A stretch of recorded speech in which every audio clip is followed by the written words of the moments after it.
Bonjour à tous, j'espère que vous allez bien. On se retrouve aujourd'hui pour parler d'un jeu très attendu, j'ai nommé Gotham Knights, puisque bien aujourd'hui on a eu le droit à une présentation de la part de Warner Bros Games, où ils nous ont dévoilé du gameplay pour deux des 4 héros de la Bat Family, à savoir Nightwing et Red Hood. Alors avant de plonger dans tout ça, on peut déjà supposer que dans les semaines à venir, il y aura une présentation pour le gameplay de Batgirl et de Robin.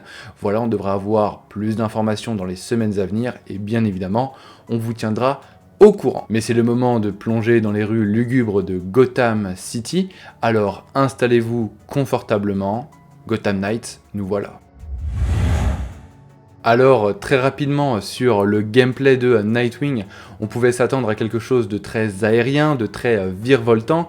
Et bien voilà, c'est confirmé, avec Nightwing, on pourra faire danser tel un ballet tous les ennemis et les malfrats de Gotham. A l'inverse, Red Hood, ça sera un gameplay un peu plus distant, notamment avec ses attaques au revolver qui sont non létaux, je le précise, mais ça ne vous empêchera pas de partir sur du bon vieux corps à corps si ça vous chante. Les gameplays pourront même s'entrecroiser le temps de quelques secondes pour faire une attaque combo avec les deux justiciers, puisque je le rappelle, vous pourrez à la fois jouer en solo mais aussi en coop à 2 joueurs. La rumeur concernant le fait qu'il pourrait y avoir une coop à 4 joueurs dans le jeu a été démentie, donc voilà, ça sera 2 joueurs maximum. Et pour finir sur le gameplay, on nous montre plusieurs de leurs capacités spéciales et leurs coups finaux uniques, mais ça je ne vais pas trop développer afin de vous laisser un petit peu de surprise, puisque voilà, vous pourrez les découvrir directement in-game, et ça serait dommage de vraiment tout savoir sur le jeu avant sa sortie. En plus des missions liées à la quête principale, donc à la trame narrative principale, vous vous doutez qu'il y aura un tas de missions secondaires, des quêtes annexes, etc. Et il y aura une partie qui sera réservée aux crimes dans Gotham City. Alors on nous dit que les crimes dans Gotham City seront uniques avec des règles et des objectifs optionnels, donc on espère avec ça qu'il y aura une grande variété de crimes et que ça soit pas un peu à l'image de Spider-Man avec tous les crimes dans New York qui se ressemblaient énormément et qu'il fallait compléter bien évidemment. On nous présente d'ailleurs 2 types de crimes. Le premier, il s'agit d'un hacking de la part du gang des régulateurs et la mission consiste à arrêter le piratage du gang avec la force, donc en les mettant tous KO. La deuxième mission annexe qui nous est présentée, c'est une course-poursuite avec Red Hood qui doit arrêter un fourgon de contrebande. Encore une fois, on peut faire le parallèle avec Spider-Man puisqu'il y avait exactement le même type de mission.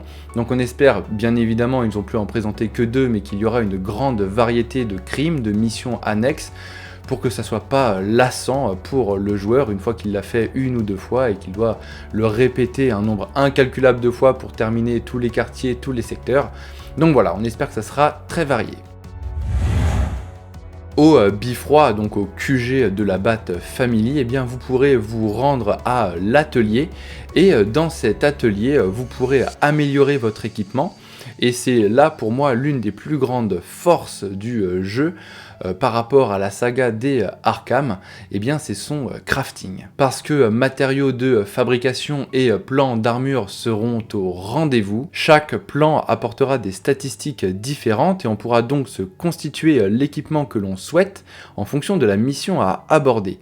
Et avis aux amateurs de skins, parce qu'on remarque aussi qu'en fonction des plans, le skin de l'armure changera, ce qui veut dire que on pourra avoir plusieurs skins pour chaque personnage en fonction des armures que l'on a, et on espère qu'il y aura une grande variété de plans et donc de skins pour qu'il y ait un maximum de combinaisons possibles. Et cerise sur le gâteau, parce qu'on nous parle même de modes d'armure. Donc on sait que les modes d'armure, voilà, c'est quand même assez spécifique pour le crafting, mais ça montre que Gotham Knights essaye vraiment de proposer une expérience de crafting digne de de ce nom. Après, je vais pas vous le cacher, il ne faut pas non plus s'attendre à du crafting super avancé, mais je trouve que ça fait déjà très plaisir qu'ils y aient pensé à le rajouter sur ce jeu, et c'est donc pour moi un gros point fort par rapport à la saga des Arkham, où il n'y avait juste rien, c'était juste des skins, et c'est tout. Là on aura quand même des compétences liées au mode, avec des statistiques d'armure, etc. Donc on aura vraiment une certaine différenciation au niveau des personnages, donc ça c'est plutôt cool. Parlons des déplacements dans Gotham Knights, parce qu'on se souvient à l'époque de Arkham Knight, que la Batmobile avait fait son arrivée sensationnelle et avait aussi divisé les joueurs parce qu'il y avait peut-être un peu trop de missions liées à ce véhicule. Mais en ce qui concerne Gotham Knights, ils ont été très clairs. Chaque héros aura un moyen de déplacement propre à lui. Pour Nightwing, il s'agit de son planeur, le trapèze volant, avec une petite référence donc à son origin story, et on peut aussi voir un petit parallèle où Nightwing a l'air de se TP directement dans l'univers de Fortnite avec ce planeur. En ce qui concerne Red Hood, lui, ça sera le bon mystique. Il utilisera l'énergie de son âme pour créer cette sorte d'énergie, et tout sera expliqué scénaristiquement par le fait que le personnage ait été ressuscité par la Ligue des Assassins. Mais en plus de ça, chaque héros pourra utiliser la Batmoto, et on aura aussi une fonctionnalité de voyage rapide sur la carte qui sera effectuée par la Fast Bat, une sorte de Batwing parapente version Bat-Family. Il y a eu quelques cinématiques qui ont été révélées lors de cette présentation de gameplay, et même s'il s'agit d'une version non définitive, on peut d'ores et déjà se dire que ça ressemblera plus ou moins à ça sur la version finale, et même si c'est très joli, on va pas se mentir, c'est pas révolutionnaire. On est clairement dans la lignée des Batman Arkham, et plus particulièrement de Batman Arkham Knight au niveau graphisme, mais aussi au niveau du caractère design. Voilà, on sera pas du tout dépaysé, parce que la version de Nightwing dans Gotham Knight ressemble énormément à la version de Nightwing que l'on a dans Batman Arkham Knight. Après, je pense que ça va encore une fois induire les gens en erreur en pensant que Gotham Knight est la suite de Arkham Knight. Je le répète, ce n'est pas du tout le cas. Mais sinon, globalement, au niveau des graphismes, c'est plutôt joli, mais on peut se demander, 7 ans plus tard, on est toujours sur les bases de Arkham Knight niveau graphisme. Est-ce qu'il n'y avait pas mieux à faire? Voilà. Après, on pourra juger une fois que ça sera sorti, mais c'est vrai que là, sur ce qui nous a été présenté, on est content, mais peut faire mieux. Juste un petit commentaire sur la réalisation des cinématiques, qui sont très bien mises en scène, je les trouve vraiment très léchées, très belles, il y a un très bon ton, une belle ambiance, on sent qu'il y a vraiment eu un très gros travail sur la direction artistique de ce jeu, même s'il y a quelques éléments qui pour moi cassent cette immersion, mais je vous en parle juste après. Voilà, donc on a fait le tour sur les gros points de la présentation, mais il y a quand même quelques petits trucs, des détails que j'appellerais, qui méritent d'être relevés. Pour les contres, l'approche graphique a été totalement revue par rapport à la saga des Batman Arkham. Cette fois-ci, il s'agira de petits ronds placés sur la zone du corps ennemi qui vous attaquera. Il a été dit aussi que l'on pourra personnaliser l'ATH comme bon nous semble, et j'ai envie de dire encore heureux. On note aussi le retour de la RA, donc de la réalité augmentée, qui était un point majeur du gameplay sur la saga des Arkham. Et enfin, pour moi, le gros bémol que j'ai pu noter, donc ça n'a pas été expliqué, mais on voit clairement que lors des combats, et plus particulièrement lorsque l'on finit un ennemi, il y a des sortes de petites récompenses, de petits bonus qui popent sur la carte. Donc ça peut être du shield, des points de santé, des matériaux de fabrication ou de l'XP, enfin je sais pas vraiment ce que ça représente, mais ça peut être un peu tout ça. Et en fait je trouve que ça casse complètement l'immersion d'avoir ces petits logos qui tombent en plein milieu.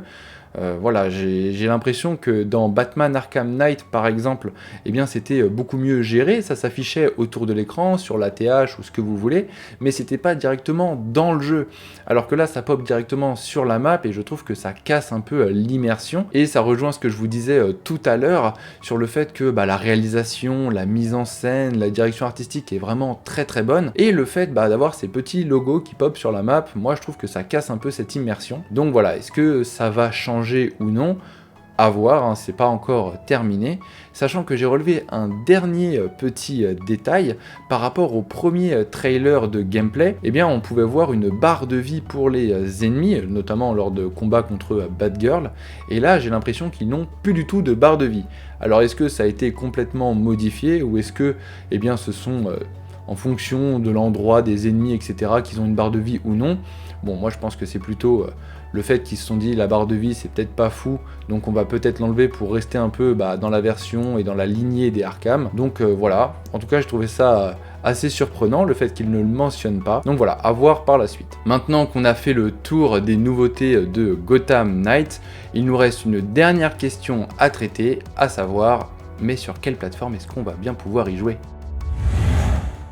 Et c'est là où ça va faire grincer un petit peu des dents, et j'en suis désolé, puisque Gotham Knight sortira exclusivement sur Next Gen, à savoir PS5, Xbox Series X ou S, et sur PC. Alors je sais que ceux qui possèdent encore une PS4 ou une Xbox One, vous êtes assez déçus, surtout que les nouvelles générations sont encore difficilement trouvables, mais on va pas se mentir, est-ce que Gotham Knight aurait vraiment pu tourner sur les anciennes générations? Je pense qu'elles auraient plus souffert qu'autre chose, donc malheureusement je pense qu'il s'agit d'une très bonne décision de la part du studio. Le jeu est toujours prévu pour le 25 octobre 2022, et là je vais m'adresser à toute la communauté pigeon, parce que l'édition collector a été dévoilée, et donc je vais vous faire le listing de tout ce qu'elle comprendra. Alors, si on précommande, on aura le skin custom 233 de la Bat Moto, ensuite l'édition collector en elle-même comprendra la boîte collector, le jeu en version deluxe. D'ailleurs je suis étonné qu'il n'y ait pas de steelbook dans cette édition, mais peut-être que ça sera changé. On aura un leadbook et un mediabook de 16 pages, un pins avec la réalité augmentée, ça j'ai hâte de savoir de quoi il s'agit, la carte de Gotham City, la figurine exclusive du jeu inspirée par Jim Lee et son certificat d'authenticité, et enfin du contenu in-game avec les skins Primetium et le pack Visionnaire. Voilà, donc il s'agit quand même d'une très belle édition. Moi je pense que je vais sans doute craquer pour celle-là, mais je trouve curieux qu'il n'y ait toujours pas de Season Pass d'annoncer, parce que voilà, on sait que les DLC avaient beaucoup fonctionné sur la saga des Arkham, donc c'est bizarre qu'ils ne répètent pas le même schéma, mais peut-être que ça sera annoncé par la suite. Comme je vous l'ai dit, il y aura peut-être une présentation sur le gameplay de Batgirl et de Robin dans les semaines à venir, donc je vous tiendrai bien évidemment au courant dès que ça sort. D'ici là, moi je vous dis à très bientôt pour une prochaine vidéo, prenez soin de vous, et d'ici là, lisez des comics.